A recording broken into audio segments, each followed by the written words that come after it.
कति बजे उठ्यौ हिजो त रातभरि ग्रुपमा थियौ मसँग बिहानमा 6 बजे उठेको कति चाँडै उठेको त 4 बजे त मैसा थियौ जस्तो लागेछ त ग्रुपमा अनि कि म होइन 6 बजे उठेर मर्निङ वाक गएको ओए अनि हेर त हो ल दामी यार हट म त केही बोलिन म त अलवेज दामी हो अनि वाह एकचोटि भनिदेऊ त यिनीहरूलाई मनिषको डल्लो भनेर छानी नानी पुस्ताले आफै मानिसको अन्डाको बाटोमा खसेछ मनिषको अन्डा होइन के माइजू मामाको अन्डा पो होला त अहिले माइजू चाहिँ नभनिहाल न भान्जा प्रोसेस हुँदैछ त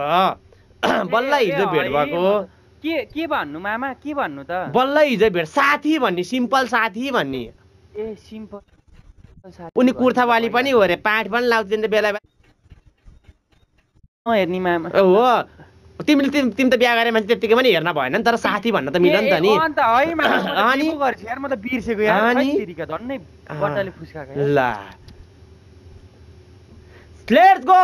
let's go 2 million tap in the house तिमी केही नबोल है मामालाई डिस्टर्ब हुनु भएन बुझ्यौ नि म बोलेकै छैन म शान्त त्यही नबोल कि मामाको गफसँग कस्तो मजा लाग्थ्यो र मामाको सिम्पल त्यही त सुनेर आउ साइलेन्ट भयो अनि यो के रे मैले के भन्न लागेको भन्दाखेरि तिमी कति वर्ष उमेर भन्देऊ त यिनीहरूले बच्चा भन्दैछन् च्याटमा म 22 वर्ष अनि देख्यौ तिमीहरूले देख्यौ कति वर्ष ए के रे सुन्यौ